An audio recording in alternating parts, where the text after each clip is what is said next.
Selamat pagi Bapak Ibu Saudaraku yang dikasihi Tuhan Yesus Kristus. Shalom semuanya. Kita percaya kasih dan penyertaan Tuhan yang sempurna yang sudah kita alami sepanjang minggu ini. Dan mari bersama-sama pada pagi hari ini ketika kita memulai ibadah, kita naikkan ucapan syukur kita yang terbaik hanya bagi nama Tuhan. Mari bersama-sama kita tundukkan kepala, kita bersatu hati, kita berdoa. Bapa, kami mengucap syukur Tuhan buat kasih-Mu, penyertaan-Mu sepanjang kehidupan kami pada minggu ini Tuhan. Kau telah menyertai kehidupan kami masing-masing dan bahkan kasih-Mu, karya-Mu yang begitu sempurna Kau limpahkan dalam kehidupan kami Bapa. Dan pada saat ini Tuhan, kami datang kepadamu menaikkan ucapan syukur kami yang terbaik hanya bagi nama-Mu Tuhan. Terima kasih Bapa, kiranya Kau memberkati ibadah kami dari awal pertengahan hingga pada akhirnya Tuhan. Kami serahkan ke dalam tangan-Mu. Hanya di dalam nama Tuhan Yesus Kristus. Haleluya. Amin.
Puji Tuhan, kita sudah bersorak-sorai. Saya persilakan Bapak Ibu Saudaraku yang dikasih Tuhan bisa duduk kembali. Kita siapkan hati untuk mendengarkan kebenaran firman Tuhan. Kita angkat satu pujian, apapun yang terjadi. Biarlah apapun yang terjadi dalam kehidupan kita tetap berkata bahwa Tuhan Yesus baik dalam kehidupan kita.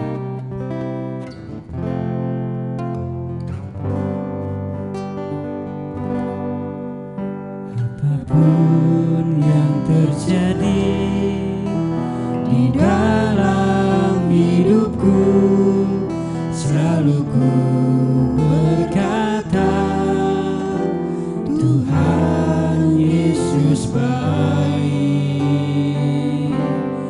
dalam segala hal yang terjadi. tetap ku berkata, Tuhan Yesus baik. Ku sembah Kau, ku sembah Kau, tak dapat ku membalas kasih-Mu. Ku sembah Kau, ku sembah Kau Bapa, ku rindu selalu menyenangkan. Sekali lagi kita angkat pujian ini dari awal.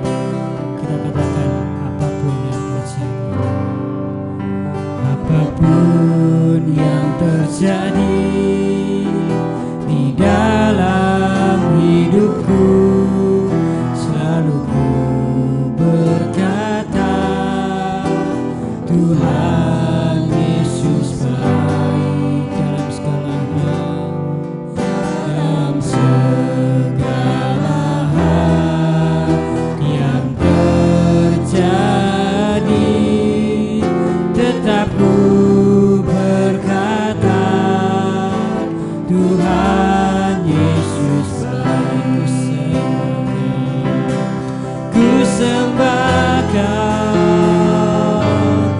ku sembah Kau, tak dapat ku membalas kasih-Mu.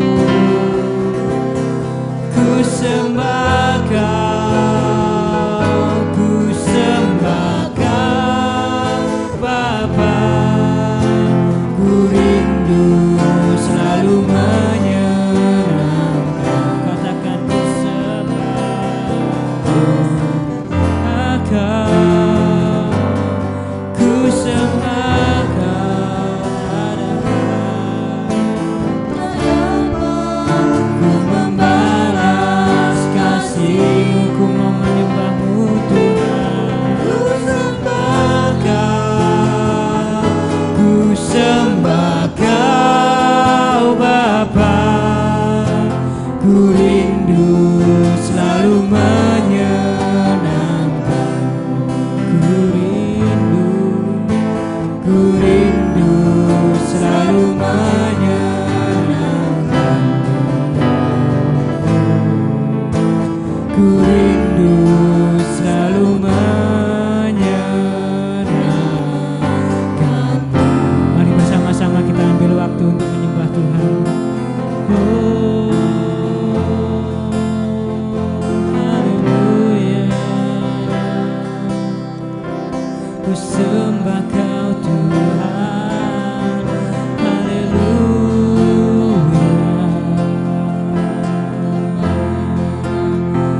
Hanya Kau yang layak disembah. Oh, haleluya.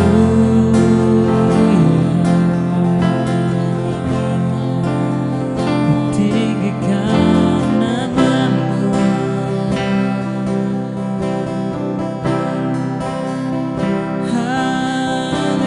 haleluya.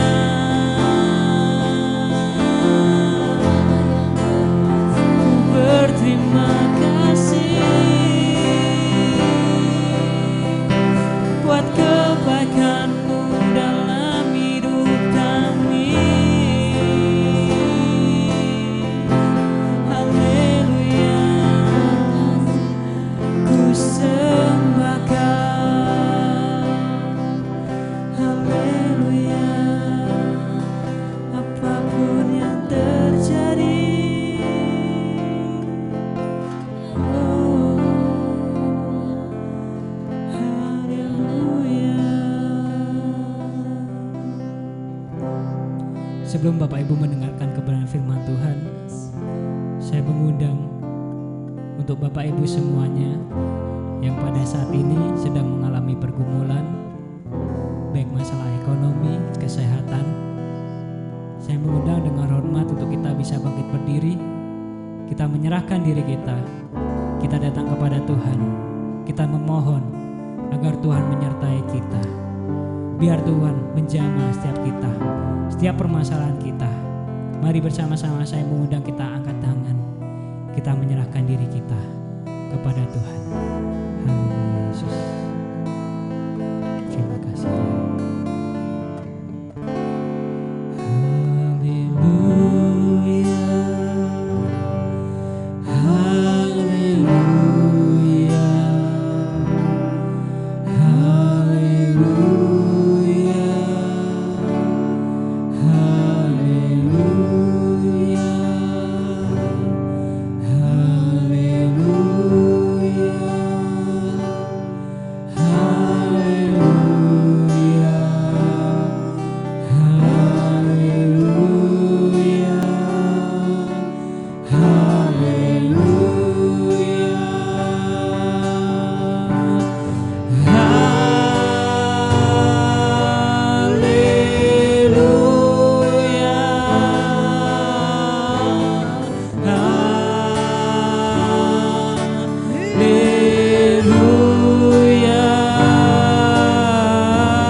Jamah Kau lawat setiap kami Tuhan dalam permasalahan kami Tuhan.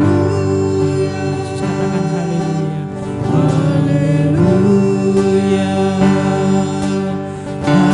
Haleluya. Haleluya. Haleluya. Bersama-sama angkat tanganmu.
Bisa duduk kembali.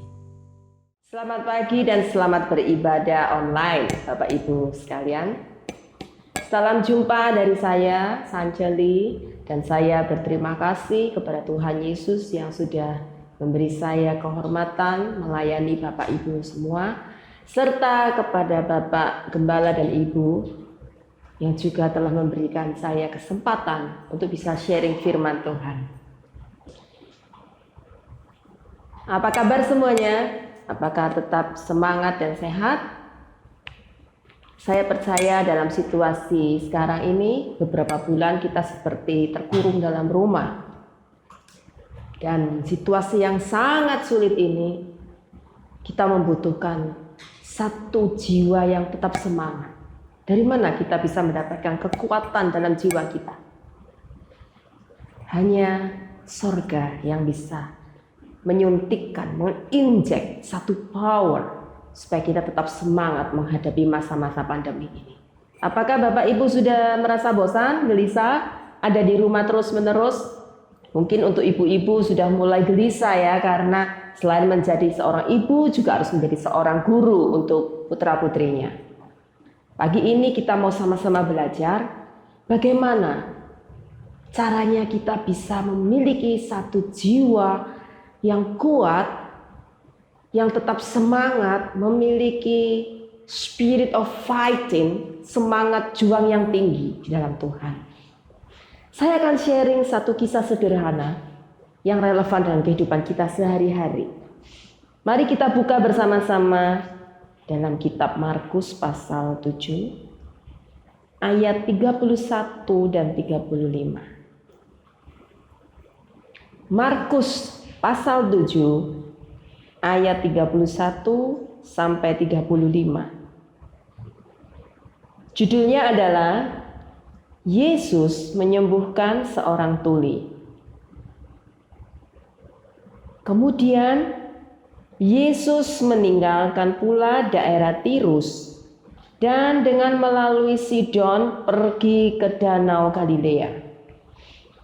Di tengah-tengah daerah Dekapolis, di situ orang membawa kepadanya seorang yang tuli dan yang gagap dan memohon kepadanya supaya ia meletakkan tangannya atas orang itu.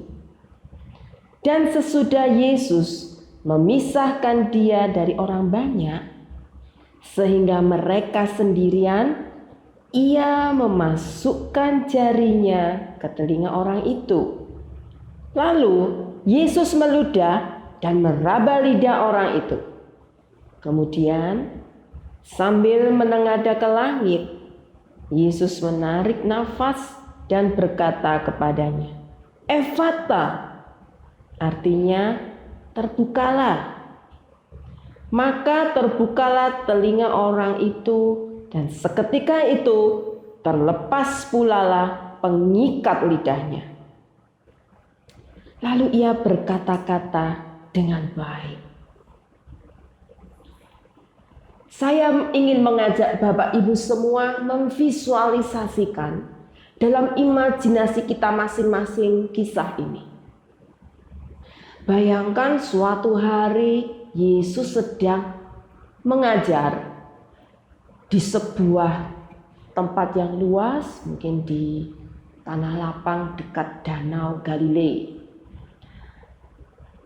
Dan Yesus dikelilingi oleh banyak orang. Saya membayangkan kalau saya ada di tengah-tengah kerumunan orang itu dan mendengar Yesus bercerita, pasti sangat menyenangkan. Karena dari cerita-cerita yang lain kita bisa membaca orang banyak itu tahan duduk berjam-jam mendengarkan Yesus mengajar. Kenapa? Pasti caranya Yesus mengajar itu menyenangkan sekali. Bisa membuat orang tertawa, bisa membuat orang sedih, mudah mengerti. Kalau Bapak Ibu dan saya mendengarkan hamba Tuhan khotbah di gereja atau lewat online, kita cenderung akan ngantuk ya. Saya sendiri juga begitu. Karena kita mungkin tidak mengerti apa sih yang dibahas. Apa sih kata-katanya terlalu sulit, saya nggak bisa ngerti. Tapi tidak dengan Tuhan Yesus. Saya yakin bahasa yang dipakai oleh Tuhan Yesus itu bahasa yang mudah dipahami. Dan Tuhan Yesus itu pandai bercerita. Karena setiap kali dia mengajar, dia menggunakan perumpamaan. Menggunakan kisah-kisah yang membuat kita mudah mengerti. Nah, dari kisah ini kita akan belajar memahami hati Tuhan. Cara-cara Tuhan bekerja dalam hidup kita. Saya mendapatkan dua hal dari kisah ini. Yang pertama, ketika Tuhan Yesus sedang lagi asik bercerita, mengajar, ada beberapa orang yang maju ke depan sambil gandeng satu orang laki-laki yang tuli dan gagap. Bapak Ibu pernah punya kenalan atau ketemu dengan orang yang tuli dan gagap? Saya pernah. Saya bingung, saya tidak tahu apa yang dia katakan. Dia tidak mengerti maksud saya juga tidak mengerti maksudnya. Dan saya serta orang tuli itu tidak bisa nyambung. Kami selalu miskomunikasi. tidak paham apa yang kami maksudkan masing-masing.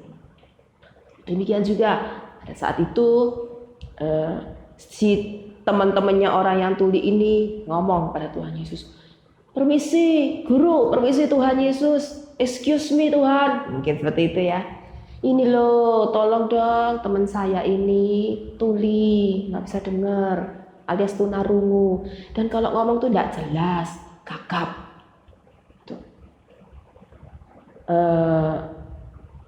Mereka tuh sangat mengharapkan Tuhan Yesus bisa menyembuhkan orang itu. Dan pasti orang yang tuli dan gagap ini juga kepengen disembuhkan.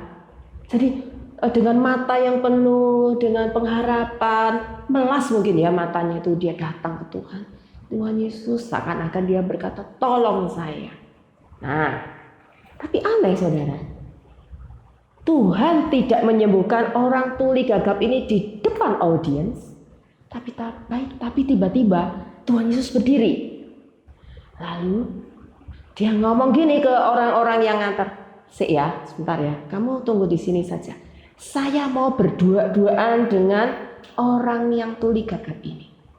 Tuhan Yesus itu memisahkan diri, ngajak si orang yang tuli dan gagap ini pergi ke tempat sepi. Kalau dalam istilah kerennya sekarang, mojok liye. Tuhan Yesus berdua-duaan mojok dengan orang tuli gagap ini. Jadi si audiens pasti heran, loh kenapa? Mereka akan bertanya-tanya, kenapa Tuhan kok minggir pergi? Dan Tuhan berada di tempat yang sepi-sepi sendirian dengan orang tuli gagap ini. Nah, ayat 33 ditulis, Yesus memisahkan dia dari orang banyak sehingga mereka sendirian. Saya merenungkan, poin pertama yang saya dapatkan apa? Dipisahkan sehingga sendirian hanya dengan Yesus. Saya merenungkan, kenapa Tuhan ya? Kok harus sendirian? Dipisahkan kenapa Tuhan? Ada Bapak Ibu yang tahu alasannya? Ada yang tahu? Kenapa harus dipisahkan dan sendirian? Saya mendapatkan satu pemahaman pribadi. Kenapa ya Tuhan Yesus kok harus berduaan dengan dia? Nah, saudara, seandainya kalau orang tuli ini disembuhkan di depan orang banyak, terus telinganya dia mendengar, terbuka, celing bisa dengar, maka dia akan bingung karena banyak suara yang dia dengar. Di antara kerumunan orang itu pasti banyak yang suka celotehan, saut menyaut, atau bahasa Surabaya celometan, ya kan? Ada yang jawab, "Iso sembuh tak?" Enggak mungkin. Mungkin pojok kiri berkata, "Hebat, luar biasa." Atau di sebelah kanan jawab, "Woi coy, ya sembuh tak coy, woi coy." Atau di tengah-tengah ada yang berteriak, "Nggak mungkin sembuh, wong itu loh sudah sakit dari bayi, nggak mungkin bisa sembuh." Banyak sekali suara-suara yang akan didengar oleh orang tuli ini kalau dia ada di tengah-tengah orang banyak. Tetapi kalau di tempat yang sepi, pada saat telinganya bisa dengar, suara siapa yang akan dia dengar pertama kali? Pasti suara Tuhan Yesus, karena dia hanya berdua-duaan dengan Tuhan. Itu sebabnya dia harus dipisah, karena Yesus ingin pada saat telinganya sembuh, suara Yesus yang pertama kali harus dia dengar. Dan Tuhan Yesus ingin suara surga, suara yang ilahi, suara yang positif yang harus didengar oleh orang ini, supaya apa yang dia dengar itu dia akan belajar ucapkan. Saudara, kalau si orang tuli ini mendengar celotehan orang banyak dan itu terekam dalam otaknya, maka kata pertama yang keluar dari mulutnya adalah yang sesuai dengan yang dia dengar. Mungkin kalau dia dengar pertama kali, "Hebat coy," maka dia akan belajar kata-kata itu, "Hebat coy, hebat coy, hebat coy." Begitu terus. Itu kata pertama yang dia akan ucapkan. Tetapi kalau dia mendengar kata pertama itu kata-kata Tuhan Yesus, maka dia akan belajar mengucapkan kata-kata yang baik, kata-kata yang kudus, suci, manis dan sedap didengar. Itu yang keluar dari mulutnya. Ayat 35 berkata, ia berkata-kata dengan baik. Karena saya yakin Tuhan Yesus ngajari dia ngomong yang baik. Poin pertama, bersediakah kita dipisahkan oleh Tuhan? Supaya kita punya waktu sendiri dengan dia. Kapan kita punya waktu sendirian dengan Tuhan Yesus? Poin yang kedua yang saya catat adalah cara Tuhan menyembuhkan orang tuli gagap ini. Yang pertama, Tuhan Yesus memasukkan jarinya ke dalam telinga orang tuli ini. Kalau bahasa Jawanya apa, saudara? Di ogok-ogok. Mungkin si orang tuli ini dalam hati heran, loh kok gini ya, gitu. Kok harus dicoblos ya, kupingku. Tapi orang tuli ini belajar percaya. Yang kedua, Tuhan Yesus meludah dan memasukkan jarinya ke lidah orang gagap ini. Saya ingin bertanya, kalau seandainya Bapak Ibu sakit, lalu Bapak Ibu datang ke hamba Tuhan atau kepada Bapak Gembala, bersediakah Bapak Ibu didoakan dengan cara-cara yang agak tidak lazim? Pasti Bapak Ibu tidak mau. Andai kata Bapak Ibu sakit gigi, terus ada hamba Tuhan yang mendoakan pakai cara merogoh-rogoh dalam mulut, pasti Bapak Ibu akan menolak. Betul? Tapi orang gagap ini tidak. Dia dengan rela hati yang percaya dan taat, apapun yang diperbuat Yesus dalam dirinya, dia menyerah. Itu timbul dari hati yang percaya.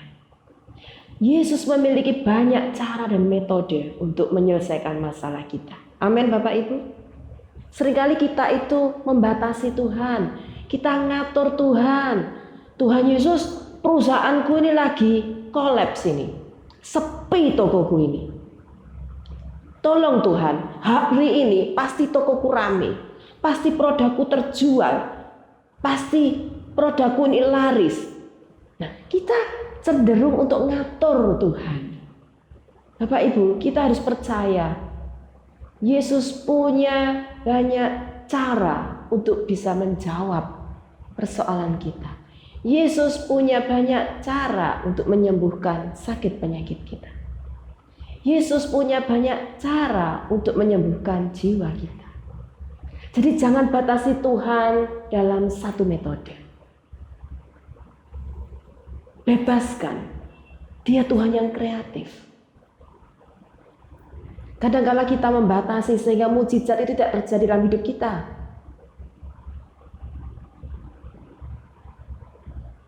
Izinkan Tuhan berkarya sesuai dengan kehendak hatinya. Sama. Ketika Tuhan menyembuhkan banyak orang sakit, ada yang hanya ditumpangin tangan, ada yang pakai dirogoh-rogoh, ada yang pakai meludah, ngudek-ngudek tanah, macam-macam cara. Hanya sekedar pada saat Tuhan membangkitkan Lazarus hanya dengan ngomong, hanya dengan suara Lazarus bangkit. Bersediakah Bapak Ibu menyerahkan semua cara, skenario, jawaban hidup kita itu ke dalam tangannya? Bersediakah Bapak Ibu? Izinkan Tuhan sendiri yang punya metode untuk menjawab permasalahan hidup kita. Amin. Jadi hal yang pertama dari kisah ini, kita harus bersedia dipisahkan sendiri dengan Tuhan. Karena Tuhan itu Tuhan yang memiliki cinta yang personal. Nomor 2, izinkan Tuhan menyembuhkan atau menyelesaikan masalah kita dengan caranya, bukan dengan cara kita. Akhirnya pada ayat yang ke-35, maka terbukalah telinga orang itu dan seketika itu terlepas pula lah pengikat lidahnya. Lalu ia berkata-kata dengan baik. Nah, Bapak Ibu, berkata-kata dengan baik? How can we speak well and nicely? Mari, saya akan bagikan satu lagi dari kalimat berkata-kata dengan baik. Hari ini, semua orang berkata-kata tidak baik. Dan kata-kata yang negatif itu membuat hati kita kecut, tawar, cemas, galau.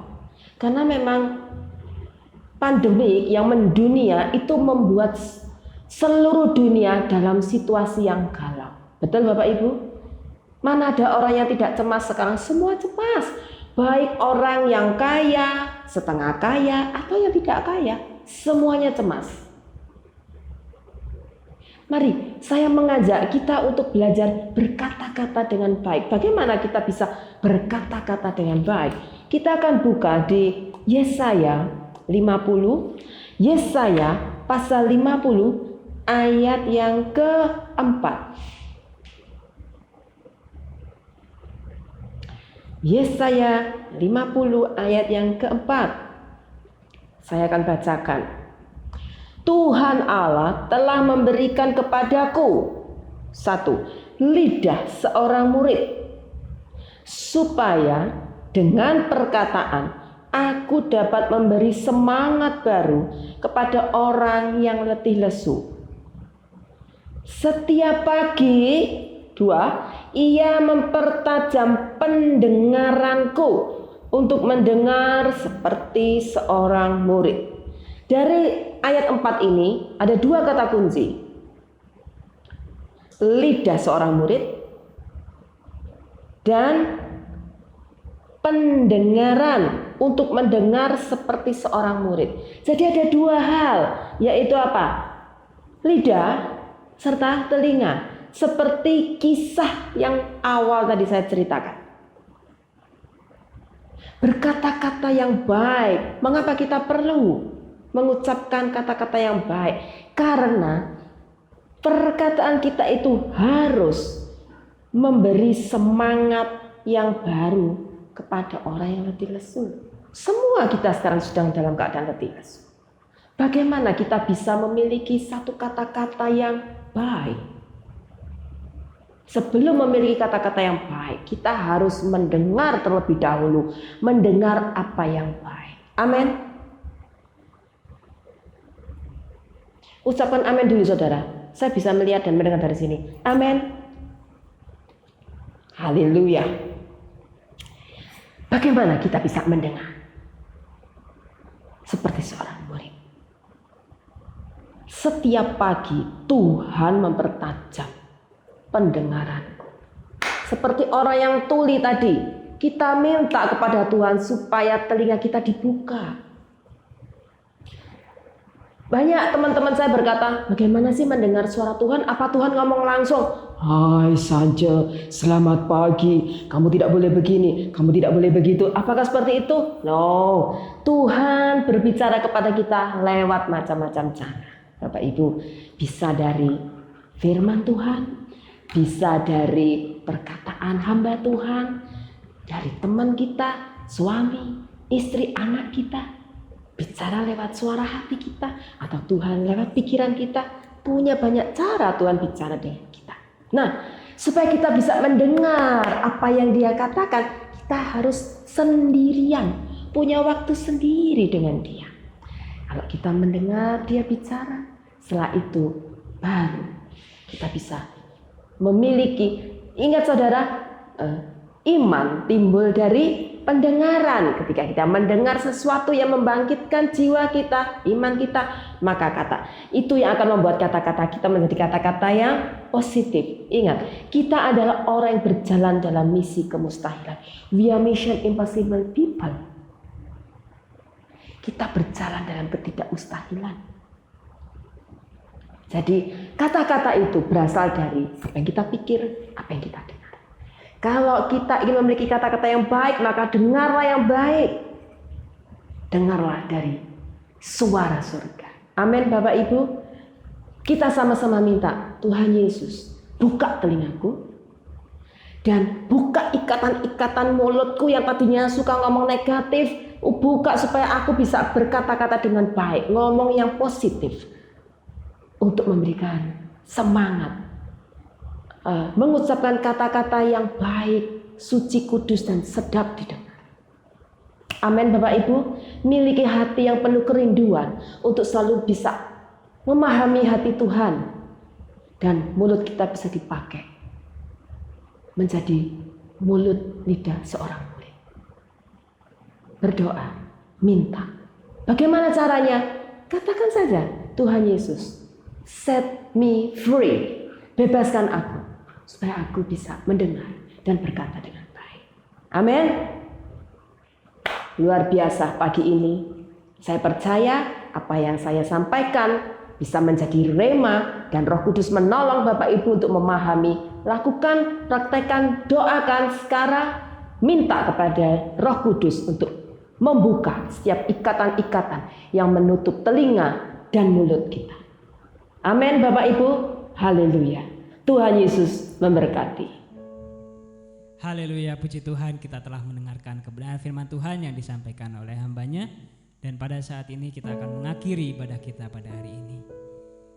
Mari bersama kita angkat satu pujian yang berkata, banyak yang sudah Tuhan perbuat dalam kehidupan kita.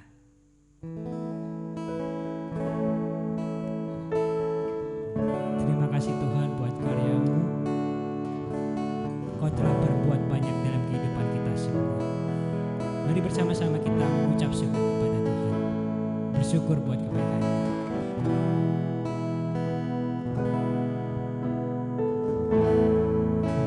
Banyak yang Kau perbuat di dalam hidupku.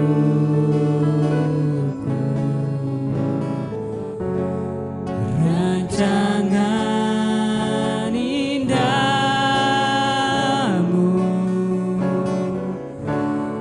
terjadi di hidupku. Bapa yang mengerti, Bapa yang mengerti segala yang ku perlu. Kasih-Mu sempurna,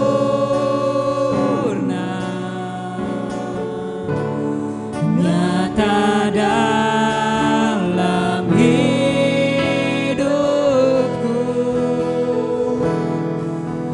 Ku bersyukur Bapa, ku bersyukur Tuhan buat kasih setia-Mu di dalam hidupku. Ku bersyukur Bapa, ku bersyukur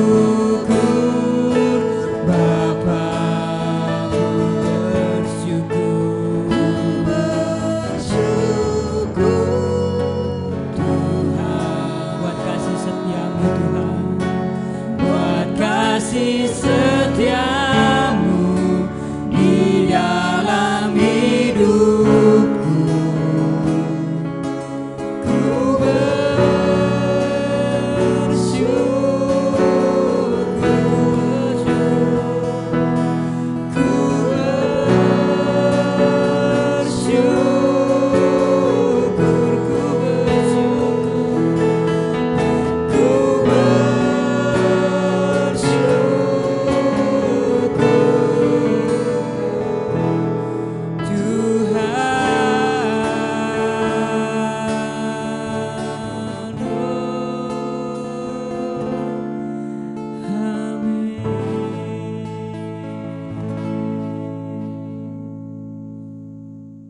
Puji Tuhan Bapak Ibu, saudara-saudara yang saya kasihi di dalam Tuhan Yesus, kita bersyukur kita bisa menikmati ibadah kita pada hari ini. Itu semua oleh karena berkat dan kemurahan Tuhan. Kita akan akhiri ibadah kita hari ini. Saya mengundang Bapak Ibu Saudara kita semua bangkit berdiri dan kita tundukkan kepala, kita berdoa. Segala puji dan syukur kami naikkan ke hadirat Tuhan. Oleh pimpinan dan penyertaan Tuhan, ibadah kami hari ini boleh berjalan dengan baik. Terima kasih atas segala berkat-berkat Tuhan yang telah Tuhan curahkan sepanjang ibadah kami pada hari ini. Kami boleh menikmati hadirat-Mu di dalam pujian, penyembahan, bahkan kebenaran firman Tuhan yang boleh kami terima pada saat ini. Bapa dalam surga, kami terus berdoa bagi bangsa dan negara kami Indonesia. Kami percaya ketika Tuhan menempatkan kami di Indonesia, Tuhan punya maksud dan rencana yang indah dalam setiap kehidupan kami. Sebab itu, biarlah kiranya Tuhan mengurapi, memberkati pimpinan bangsa dan negara ini, secara khusus ketika harus menghadapi masalah virus corona COVID-19. Bila Tuhan memimpin, Tuhan menolong, dan Tuhan memberkati, sehingga segera masalah ini dapat diatasi. Terima kasih Tuhan, berkati anak-anak-Mu dimanapun mereka berada. Berkati semua kegiatan gereja-Mu yang ada di sini, baik itu kegiatan sekolah minggu, remaja, pemuda, ibadah keluarga, dan bahkan ibadah raya. Kami serahkan sepenuhnya dalam tangan Tuhan. Bapak Ibu Saudara yang dikasihi Tuhan Yesus Kristus, arahkanlah hati dan pikiranmu. Pulanglah, bawalah dan terimalah berkat yang daripada Tuhan. Allah mengarahkan wajahnya kepada engkau. Ia menyinari engkau dengan sinar kasih-Nya dan hendak mencurahkan berkat-Nya atas engkau. Kiranya anugerah damai sejahtera dari Allah Bapa, cinta kasih sayang dari Yesus Kristus Sang Putra, kuat kuasa dalam persekutuan Roh Kudus, menyertai, memberkati Bapak Ibu Saudara sekalian, hari ini sampai selama-lamanya.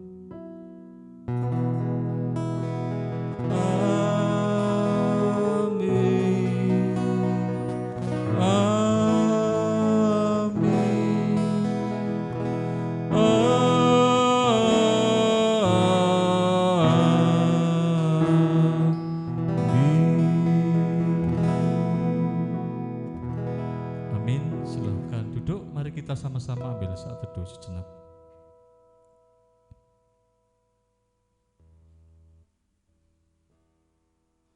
Amin. Puji Tuhan, Bapak Ibu Saudara yang dikasihi Tuhan, kami mengucapkan selamat pagi, selamat hari Minggu. Tuhan Yesus memberkati.